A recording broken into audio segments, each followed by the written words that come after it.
പുളിപ്പില്ലാത്ത അപ്പം. അതുകൊണ്ടാണ് നമ്മളുടെ വിശുദ്ധ കുർബാനയിൽ സ്വീകരിക്കുന്ന അപ്പം പുളിപ്പില്ലാത്ത അപ്പമാണത്. മനസ്സിലായോ? പുളിപ്പില്ലാത്ത അപ്പമാണ്, പുളിപ്പ് ചേർക്കാണ്ടുണ്ടാക്കുന്നതാണ്. അപ്പം ഈ യഹൂദ പാരമ്പര്യത്തിലുള്ള അവരുടെ ഈ പാസ് ഓവർ ഫീസ്റ്റിനെ കുറിച്ചൊക്കെ പഠിക്കുമ്പോൾ ഇതൊക്കെ ഭയങ്കര രസമാണ്. അവർ അതിൻ്റെ ആഘോഷമെല്ലാം വളരെ കൃത്യമായിട്ട് അവർ അതുപോലെ തന്നെ ഇന്നും ആഘോഷിക്കുകയാണ്. ആ പുളിപ്പില്ലാത്ത അപ്പം ഉണ്ടാക്കുന്ന കാര്യങ്ങളൊക്കെ. അന്ന് രാത്രി 400 സംവത്സരത്തിന്റെ അടിമത്വം ഒറ്റ രാത്രി കൊണ്ട് തകർത്തത് ആരുടെ ശക്തിയാണ് പറയുന്നത്? ഇപ്പൊ നമ്മള് പാരമ്പര്യ ശാപം, പൂർവശാപം എന്നൊക്കെ പറയുന്നതിന്റെ എന്തോ ഒരു അർത്ഥമാണെന്ന് ആലോചിച്ച് നോക്കി. ഇവരുടെ 400 സംവത്സരത്തിലെ പൂർവശാപം ഇപ്പൊ എവിടെ? ഒറ്റ രാത്രി കൊണ്ട് കർത്താവ് അതിനെ പൊട്ടിച്ച് അവിടെ ഇതാ പുതിയ രാജ്യത്തേക്ക് കൊണ്ടുവരികയാണ്. അപ്പൊ ദൈവത്തിന്റെ അപ്രമാദിത്വത്തിൽ ഈ ശാപം എന്നുള്ള വാക്കേ ഇല്ല. അനുഗ്രഹം എന്നുള്ള വാക്ക് മാത്രമേ ഉള്ളൂ. ഏബ്രഹാം ആദത്തിന്റെ വംശാവലിയിൽ നിന്ന് ആദത്തിന്റെ പാപത്താൽ കളങ്കിതമായിരുന്ന അബ്രാഹത്തിന്റെ ആ ആദ്യ പാപം എവിടെ? ദൈവം പറഞ്ഞു, നിന്നെ ഞാനൊരു അനുഗ്രഹമാക്കിയിരിക്കുന്നു. അപ്പൊ ശാപം എവിടെ പോയി? ശാപം പോയി. ദൈവത്തിന്റെ അനുഗ്രഹം വരുമ്പോൾ, പ്രകാശം വരുമ്പോൾ പിന്നെ അവിടെ ശാപം എങ്ങനെ ഇരിക്കും?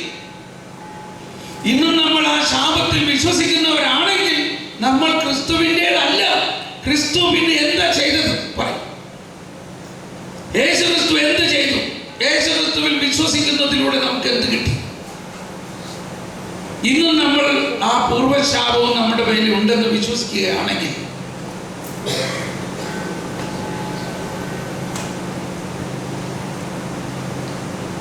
അതുകൊണ്ടാണ് മത്തായിയുടെ സുവിശേഷം ആരംഭിക്കുന്നത് തന്നെ ആദിമാതാപിതാക്കൾ അല്ലെങ്കിൽ യേശുവിന്റെ വംശാവലിയിലാണ് ആരംഭിക്കുന്നത്. ഈ വംശാവലി ഒന്ന് വായിച്ചു നോക്കുകയാണെങ്കിൽ എന്തോരം ആളുകളാണ് ഇന്നത്തെ നമ്മുടെ സന്മാർഗിക നിയമങ്ങൾ വെച്ച് നോക്കുമ്പോൾ വളരെ അസന്മാർഗികതയിൽ ജീവിച്ചവർ. ഒന്ന് വായിച്ചത് അബ്രാഹത്തിന്റെ മകനായ ദാവീദിന്റെ മകനായ യേശുവിന്റെ വംശാവലി. അബ്രാഹാം ഇസ്ഹാക്കിന്റെ പിതാവായിരുന്നു. ഇസ്ഹാക്ക് യാക്കോബിന്റെ യാക്കോബ് യൂദായുടെ പിതാവായിരുന്നു. താമാറിൽ നിന്ന് ജനിച്ച പേരസിന്റെയും സെറാസിന്റെയും പിതാവായിരുന്നു യൂദ. കണ്ടോ? അപ്പോ ആരാണ് താമാർ?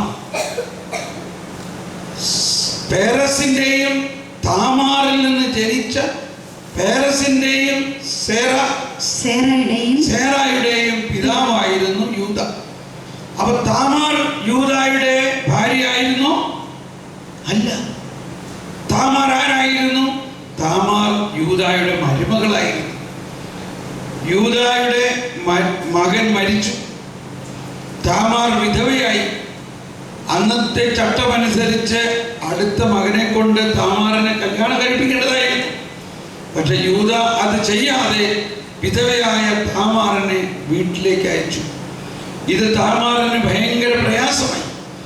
മാത്രമല്ല, താമാറിന് യൂദ കുടുംബത്തിൽ നിന്നൊരു കുഞ്ഞിനെ കിട്ടണം എന്നുള്ള വലിയ ആഗ്രഹം. താമാർ എന്ത് ചെയ്തു?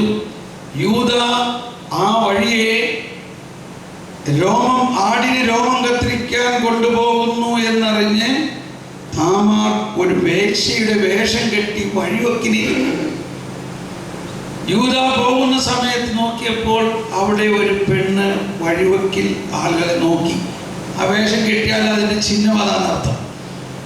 അപ്പോൾ അവൻ അവളെ സമീപിച്ചു. രാത്രി അവളോടൊപ്പം കിടക്കാൻ അവൾ പറഞ്ഞു, എനിക്ക് എന്ത് തരും? നിനക്കൊരു ആട്ടിൻകുട്ടിയെ മുഴുവനും തരാം. എവിടെ ആട്ടിൻകുട്ടി? അത് ഞാൻ നാളെ കൊടുത്ത് അയച്ചേക്കാം. അത് പറഞ്ഞാൽ പറ്റില്ല, എനിക്ക് ഇപ്പം എന്തെങ്കിലും തരണം. അങ്ങനെ അവർ തമ്മിൽ ഒരു വിലപേശൽ വയസ്സുകാർ. യൂദാക്ക് എങ്ങനെയെങ്കിലും ഇവളോട് കൂടെ കിടക്കണം എന്നുള്ള ഒരു ആഗ്രഹം.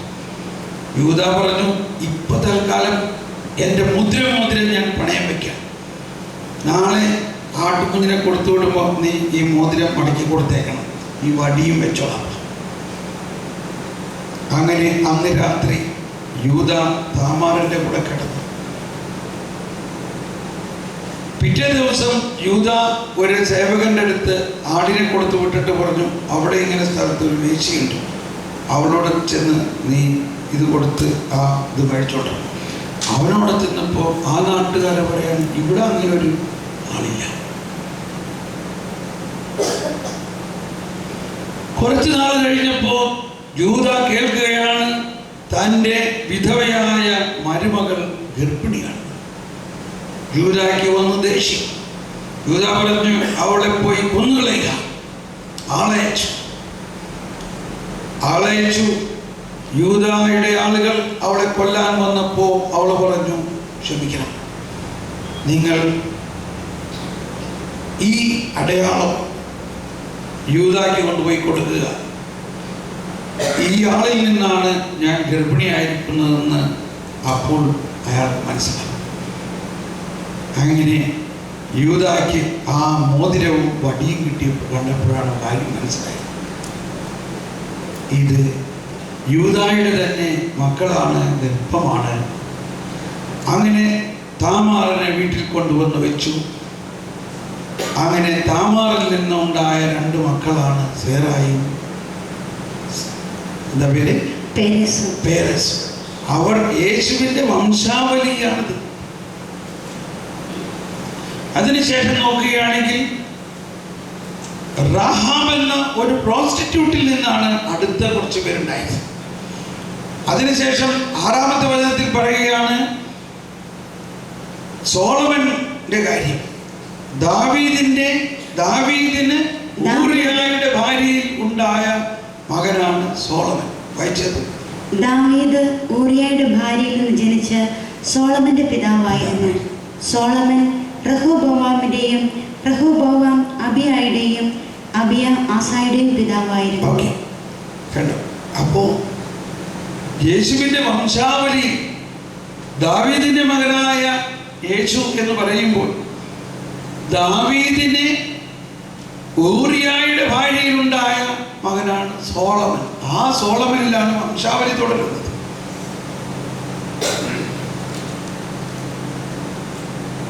ഈ സോളമൻ എത്ര ഭാര്യമാരുണ്ടായിരിക്കും? ആരെങ്കിലും പറയാമോ? സോളമൻ എത്ര ഭാര്യമാരുണ്ടായിരുന്നു?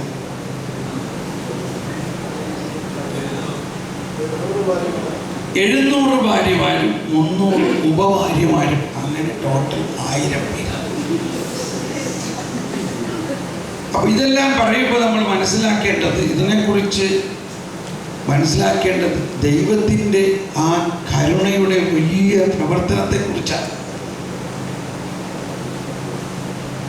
നിയമം അപ്പോഴുണ്ടായിരുന്നിട്ടും ആ നിയമം പാലിക്കാൻ സാധിക്കാത്തത് എന്തുകൊണ്ടാണ്? രക്ഷ വന്നിട്ടില്ല, യേശു വന്നിട്ടില്ല. എനിവേ, അപ്പോൾ ഇത്രയും തലമുറകളിലുള്ള എന്തോരം തലമുറകളിൽ നോക്കുമ്പോൾ ശാപം, ഇപ്പോഴത്തെ കണക്കിന് പോവുകയാണെങ്കിൽ ശാപം അല്ലാണ്ട് വല്ലതും ഉണ്ടോ? എന്നാൽ ഇതെന്തെങ്കിലും ഈ നസ്രത്തിലെ കുടുംബത്തിൽ കാണുന്നുണ്ടോ? ഇതെന്തെങ്കിലും ജോസഫിലോ മേരിയിലോ കാണുന്നുണ്ടോ? എന്തുകൊണ്ട്?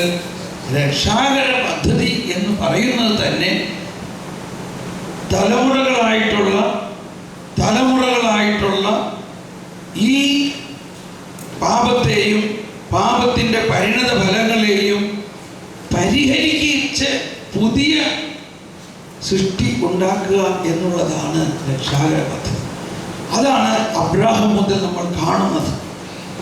നമുക്ക് എഴുന്നേറ്റ് നിന്ന് ഈശോയെ നമ്മുടെ മധ്യത്തിലേക്ക് കൊണ്ടുവരികയും നമ്മുടെ വിശ്വാസത്തിൽ ആഴങ്ങളിലേക്ക് നമുക്ക് കടന്നു വരുന്നതിനുള്ള ആ ജ്ഞാനത്തിന് വേണ്ടി നമുക്ക് പ്രാർത്ഥിക്കാം. നമുക്ക് എല്ലാവർക്കും കരമുയർത്തി സ്തുതിച്ചുകൊണ്ട് ഇതാ രാജാതിരാജനായ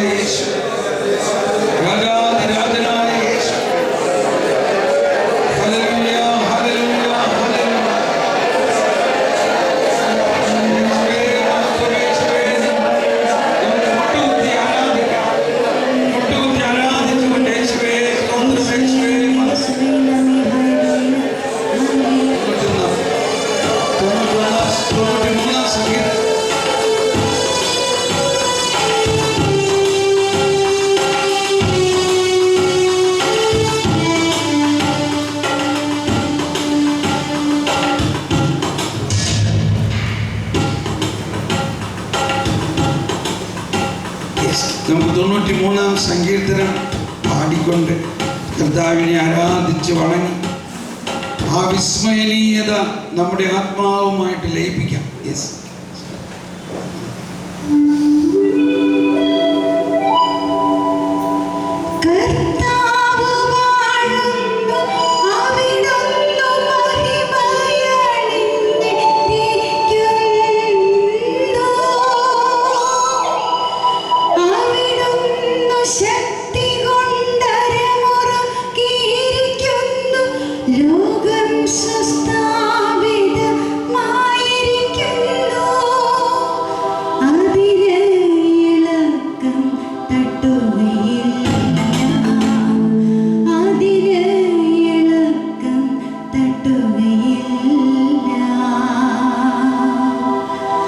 അങ്ങയുടെ സിംഹാസനം